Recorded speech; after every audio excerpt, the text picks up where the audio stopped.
Hey guys, Jeff at Hubie's Garage, and this is part 2 of the 55 Chevy Bel Air 2-door sedan resurrection.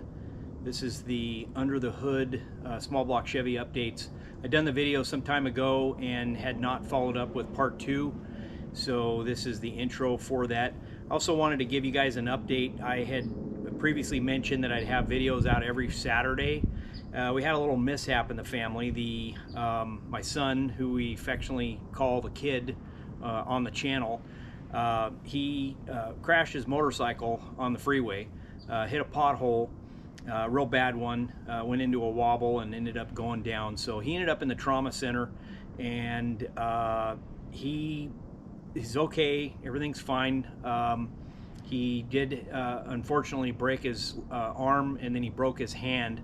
And he also has an injury to his ankle that we haven't sorted out just yet. But he is in a cast for both arms, or each arm has a cast, I should say. And he does have surgery ahead. So if anybody wants to add him to their prayer list, we'd greatly appreciate that. He does have a long road ahead of him, and we can never have too many prayers here at Hubie's Garage. So thank you for that. Thank you for your patience. Thank you for your support. And we sure do appreciate you guys. Here's the video. It is another beautiful day here in Southern California, and yeah, let's get back on the Bel Air.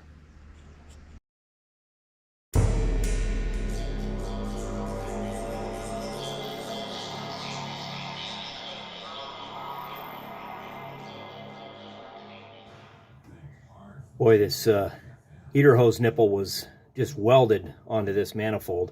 Thank goodness for Croil oil.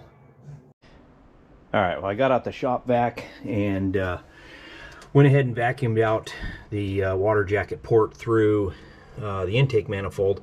Everything looks pretty good here, as good as it can get. I'm going to go ahead and probably just going to go ahead and run the borescope and take a peek, see how bad, see what the water jackets inside the cylinder heads look like.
All right, well, took a look down the water jacket through the intake manifold and then the water pump water jackets to look inside the main water jackets of the block, as well as the water jackets in the cylinder head.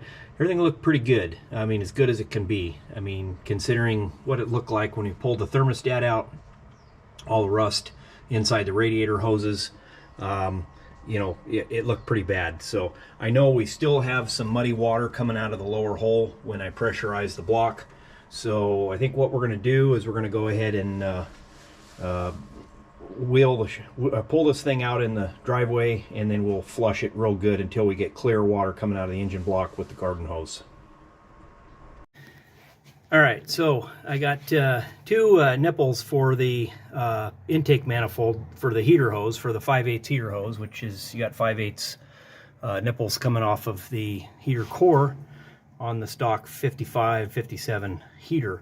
This one right here is the original nipple. You could see, you know, yeah, what steel and water does, and rust and whatnot. This one was caked completely through. I actually had to drill it out, but it was just such a mess that you know, I got everything apart. This is time to switch everything over to stainless steel. I've got a stainless steel plug on the front of the intake manifold, and this is the problem here. So this nipple that was in here actually had a sleeve nipple reducer, and it was brass, and when I went to back this one out, it came out by itself and left the adapter in there. So I was trying to figure out, okay, do I buy a 1/2 inch national pipe thread that fits in this slot without the reducer, or leave the reducer in there and get a 3/8 that is what this thing is reduced to?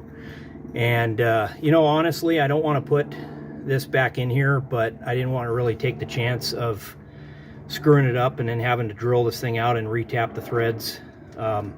So I went ahead and got my easy out, and figured I'd just take a chance. So luckily, let's give this thing another bite here. Luckily, I used some Croil here and let it soak for a while. And these type of breaker bars, or it's just a small center bar with a ball bearing, so you can basically run it to the center. These things work great for, you know, this type of 1/2 inch drive breaker bar here works great, because you could run it to the center and then use it like a T-handle.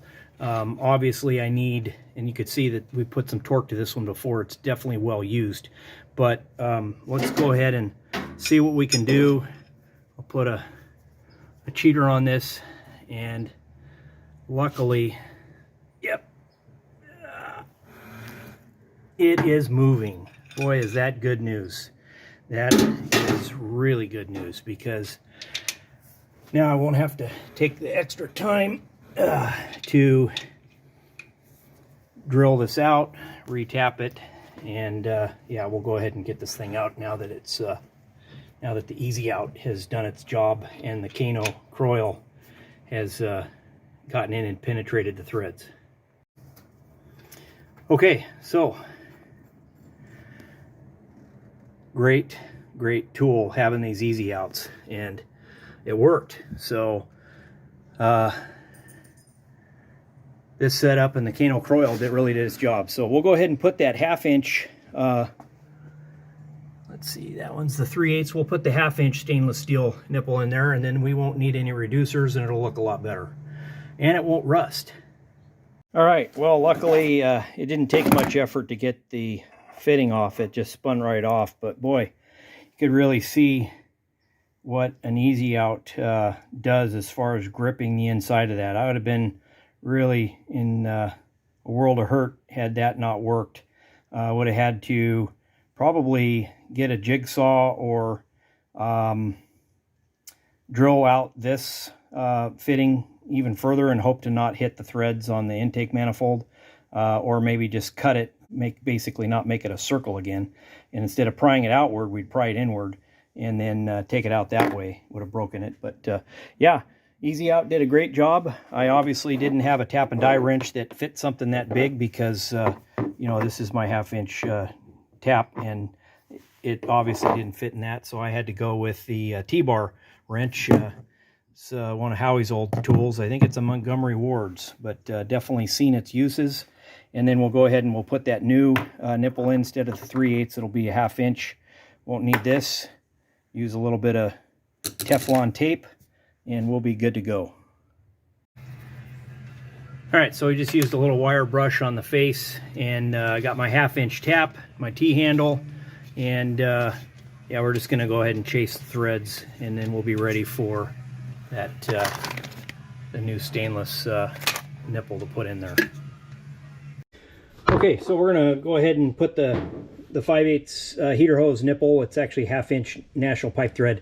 Gonna use some Teflon tape on it, and I just wanted to do a real quick deal on how you could make sure that this stuff goes on without unraveling when you put it in place. I was a plumber for a couple years, and this is something that we learned on the job.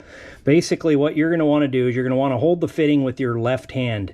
Hold it in your left hand. You're going to have the toilet paper, I guess it would be toilet paper in, like that. You're going to go ahead and put it on the edge of the threads, and you're going to go ahead and pull tight, bring it around your thumb, keeping it tight. Give it about 3, maybe 4 wraps. Go on each side of the short end of the threads and the long end of the threads, and then when you get to about 3 to 4, maybe even 5 wraps, depending on how loosey-goosey the fitting is, you get to that point, and then you just go ahead and pull it and snap it. That seats the Teflon tape down inside the threads. You've got a nice fitting, and best of all, when you go to thread it in the hole, it won't unravel on you. Hope that helps.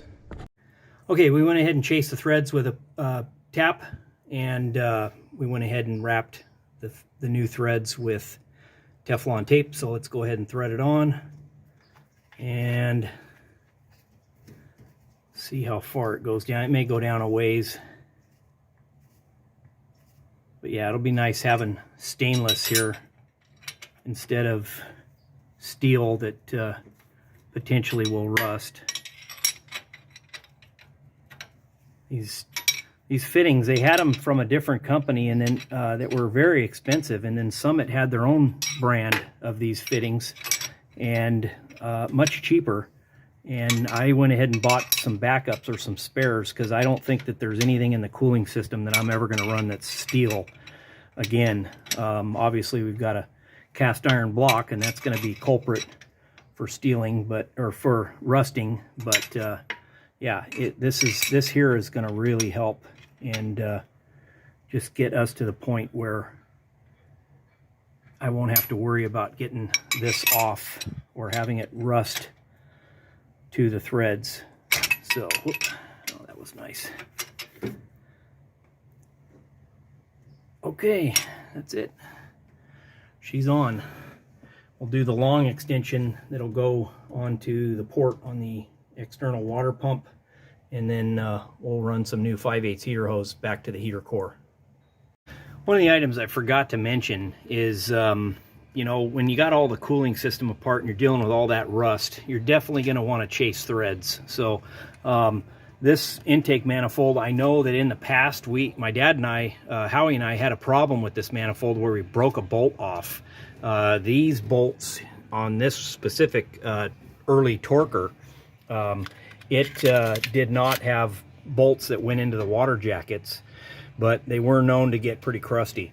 The other issue is that you've got this little recess here where the thermostat fits down inside there, and that had so much crud and buildup on it that I went through there with a gasket pick and a razor blade, got that cleaned up. But before you flush your system, it's good to get all that stuff cleaned out, chase the threads, even chase the threads down here on the water pump, and then flush it out so that all the debris, all the shavings, anything that the rust, so it'll all come out. And then when you flush it out, you've got it all clean and ready to go. One of the other items I also did was I took a palm sander with some 120 and just basically ran it over the face of the thermostat housing, because it was a mess. And I know we had done some damage before when we took the broken bolt out back in the, God, probably the 70s. I remember doing that with my dad. We used an easy out, and I'm pretty sure it was this one.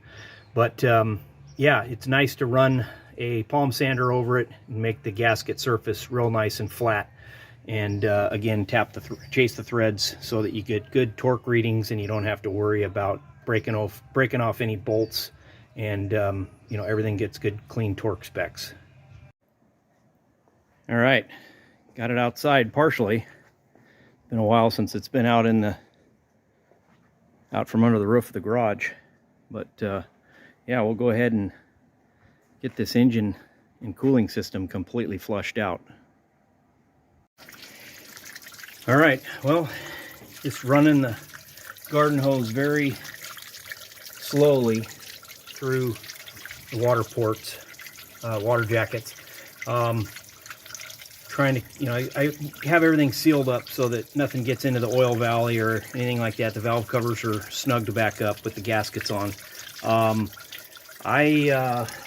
just going to keep flushing this thing until the water comes out clear and clean, and probably going to get in there and put some pressure to it. It sure would have been nice if I had, maybe someday with my plasma cutter, I'll make a plate with a garden hose fitting that will go into the intake manifold, and maybe I could pressurize the cooling system and run hot water through it. You know, that'll be some nice attachments to have. That maybe might get one for the intake manifold and then two for the water pump mounts, just to have some garden hose attachments and be able to pressurize it and be able to blow some of the stuff out. It's also nice to have those little 3/8 plug or 1/4 inch plugs taken out on the side of the engine block. That would be a great, I probably ought to do that, and be able to get some of the gunk off the bottom of the water jackets. But for now, this is helping a lot. Just makes a huge mess.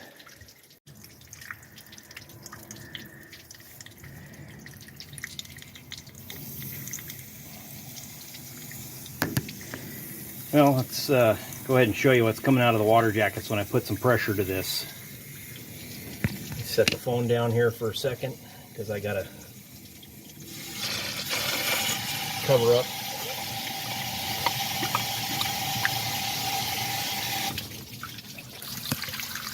Yeah, it pretty much looks like motor oil, so not sure. It's not got a sheen to it, so I'm not sure what this stuff is. It's not petroleum based, just kind of green sludge. Yeah, this is wide open, and like I say, running it on both sides of the block, and we got nice crystal clear water coming out of it. So again, no oil sheen on the water, just a mess in the backyard.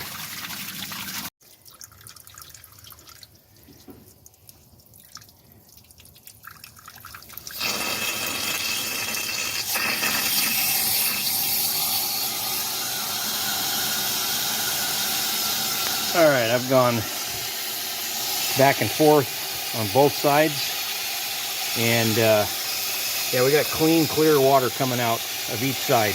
Basically put the garden hose on each side, and yeah, it's about as flushed out as we're going to get it. So definitely not going to be pushing crap through that brand new radiator, and we should be ready to go with some fresh coolant this time.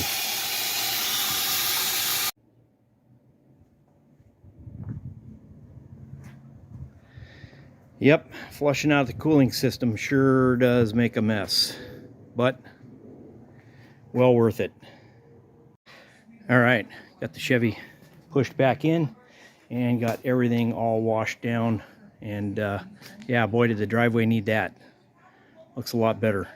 Okay, so while we're waiting for the driveway to dry from the engine flush, got a couple of packages that came in. We had some that came in yesterday, one that came in today, and then of course we got the Classic Industries shipment that has parts in there before. But I tell you, it sure is nice being driving distance from these guys. They're about 2 towns away, this big building here.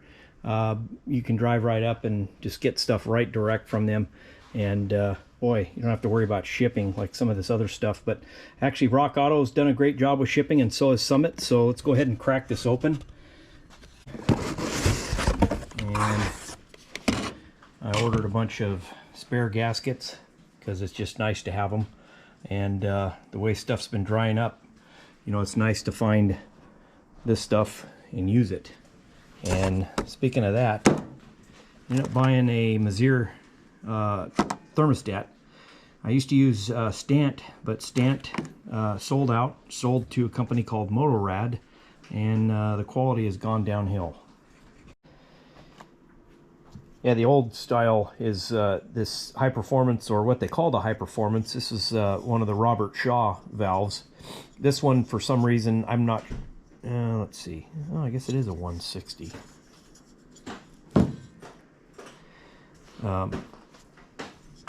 but this one is the one that we pulled out of the Chevy, or out of the 55.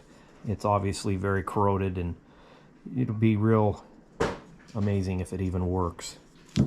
But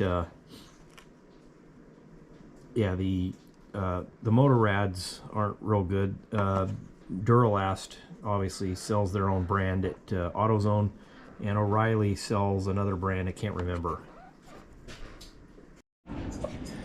All right, so we're going to go ahead and lift the front of the engine up. I'm going to go ahead and swap out these motor mounts, and it's a good time to be able to paint the front of the engine block, and we'll go ahead and paint the 90-degree motor mount angles that go on the stud motor mounts.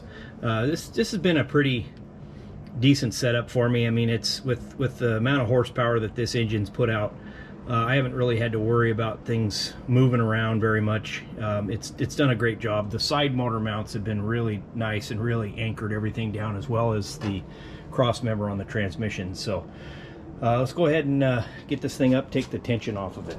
So you use my pneumatic ram and give it a shot here.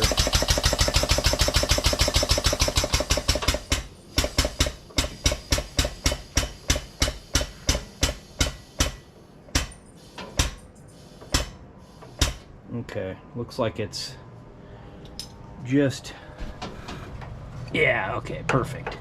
So that's what we want. We just want to get everything loose here on the bottom. We'll get those mounts off, and we'll get those things painted and get it put back on. So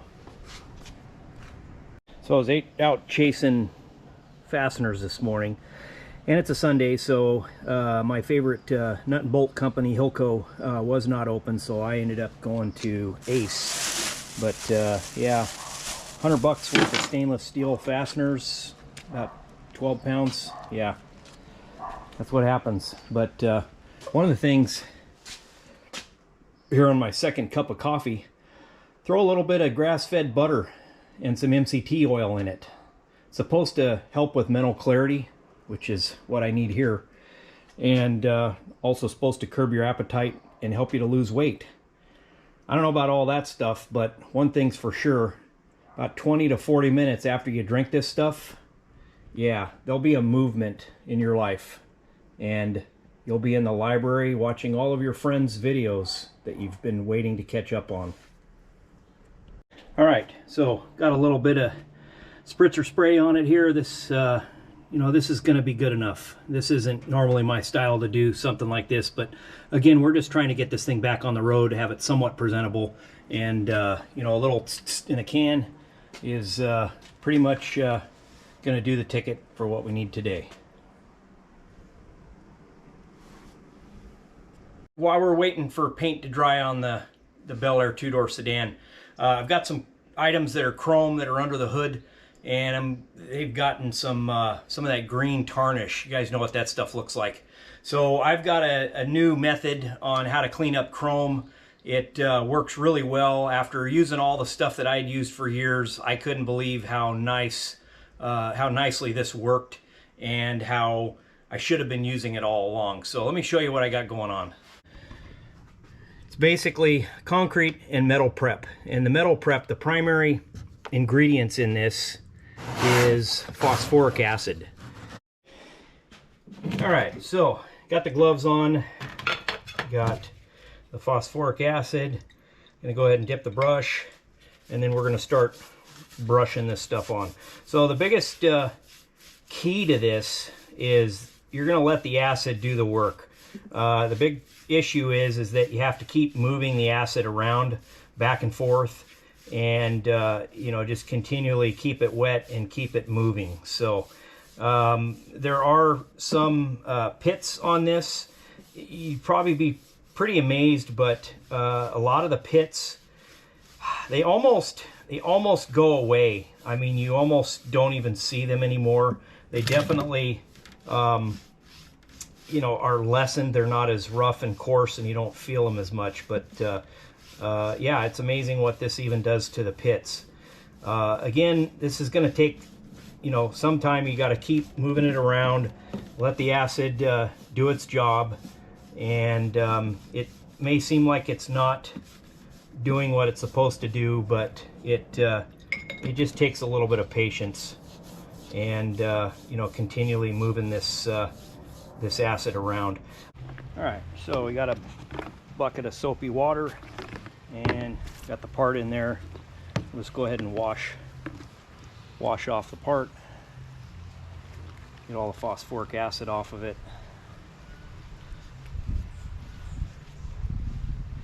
And yeah, it came out pretty nice. So there we go. Came out pretty nice considering what it was, and that it was on the car for 20 years of rust. It had blobs or buildup of rust on it, and basically with just a little bit of patience and just working that phosphoric acid in, it'll bring the chrome right back. So I've also got the T-handles for the valve covers, and it's a good time to you know, soak these. I basically have another jar that's got some gas. Soak those in there, get the motor oil off, because these were wet. I went ahead and put the studs down in there, so those are soaking right now. I had one that would not come off, so I went ahead and pulled a couple of 1/4-inch nuts and jammed them together, and they're all jammed together right now. So let's see what this looks like. So should be able to put a wrench on that, and yep, there we go. Spin the stud out, or the all thread, and then get the wrench. Let's put the box end on it, and then the other one, and we'll back them off. So now we can put that in the gas and soak that. But just an easy way to get the stud out without wrecking the threads. So yeah, let's get these T-handles in the acid, and then we'll work very gingerly with the alternator. It's going to be challenging.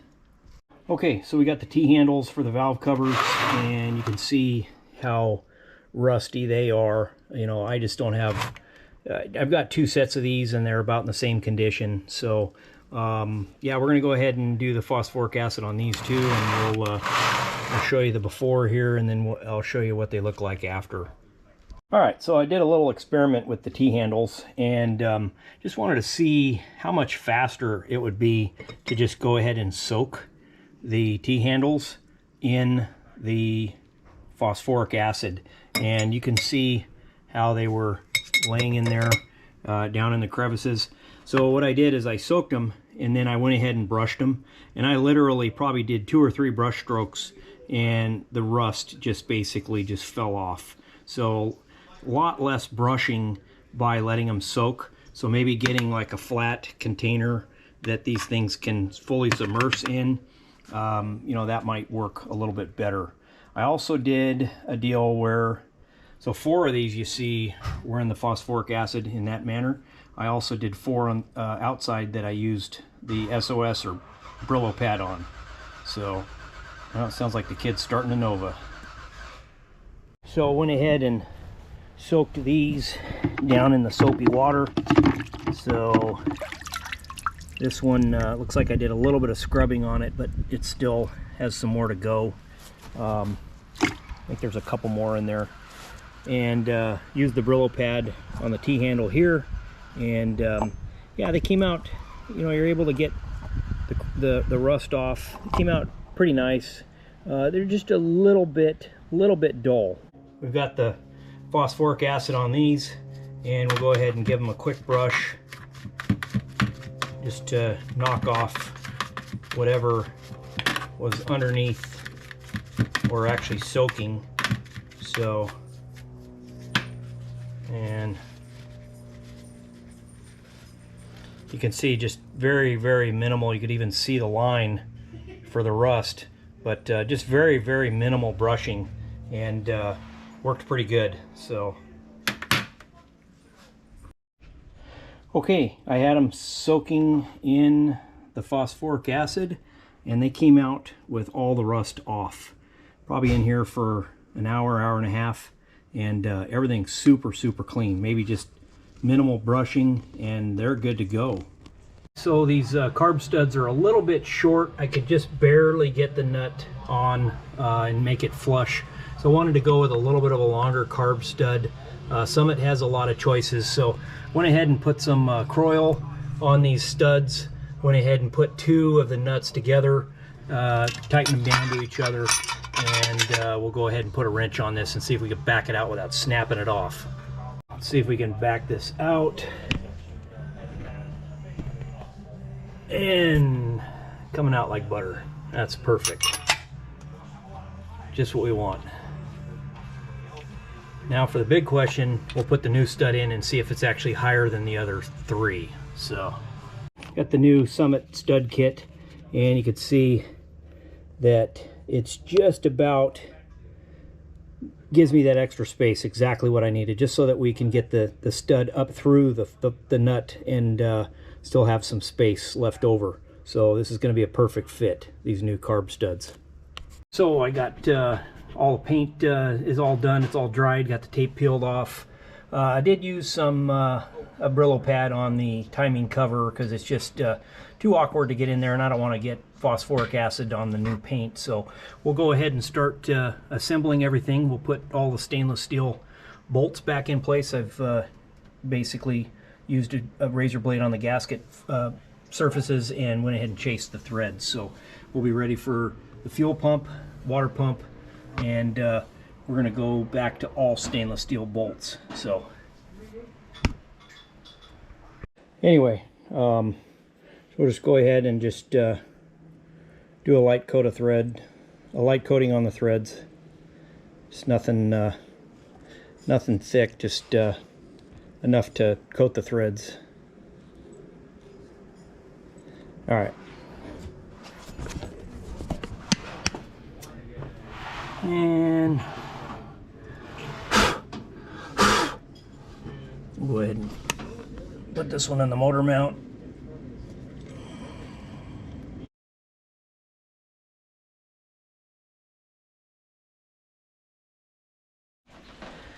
All right, well, another day contending with rain. This is day 3 of the rain, but we really need it.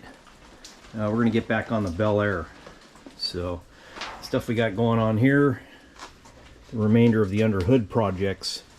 Just got to button up the top of the manifold. I was able to get some Allen head stainless bolts that actually match, that will work for the thermostat housing. Just waiting on the thermostat housing today. Got one coming in from Summit. Got a fuel line that I don't think is going to work from the new fuel pump up to the carburetor. I got the carburetor base plate, the phenolic spacer, gaskets to go with that, new carb studs. Got the valve covers, the T-handles for the valve covers, and this is why you don't throw away full sets of gaskets, because there might actually be something you use in there, and just so happen to have some pretty decent Felpro cork gaskets for the new valve covers. So let's get back on it.